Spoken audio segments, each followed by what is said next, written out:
Öncelikle günaydınlar diliyorum bütün öğrencilere, öğretmenlere ve velilerimize.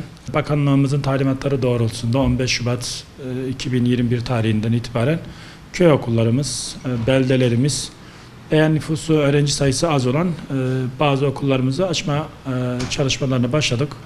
Şu an herhangi bir eksiğimiz yok, herhangi bir pandemiden dolayı bir noksanlık bırakmadık. Okul müdürlerimiz, şube müdürlerimiz, ilçe müdürlerimiz ciddi manada ön hazırlıklarını tamamladılar. Okullarımızda gereken temizlik, dezenfektan, maske, buna benzer bütün malzemeler dağıtıldı. Uzun bir aradan sonra inşallah pazartesiden itibaren öğrencilerimizin bir kısmını, özellikle köy çocuklarımızı okula alacağız. Tabii köy çocuklarımızın, kırsal kesimdekilerin biraz daha uzaktan eğitime erişim noktalarında sorunları var maalesef. Dezavantajlı konumda. Bunların okula başlaması çok pozitif bir ayrımcılık, pozitif bir karar aslında.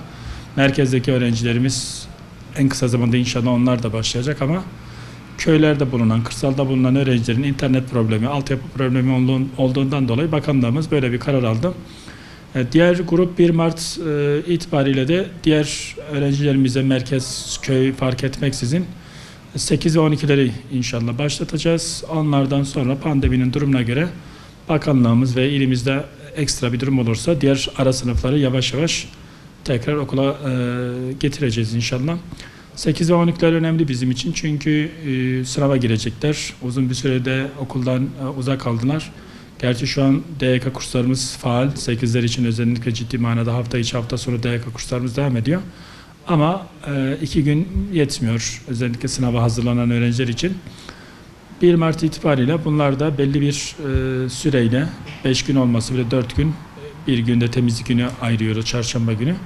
Bunları okula alacağız. Derslerimiz 30 dakika, teneffüsler 10 dakika. Öğrenciler maksimum 5 saat okulda kalıyorlar. 5 saat, 6 ders saatini alacaklar. Fakat derslerin biraz kısaltıldı.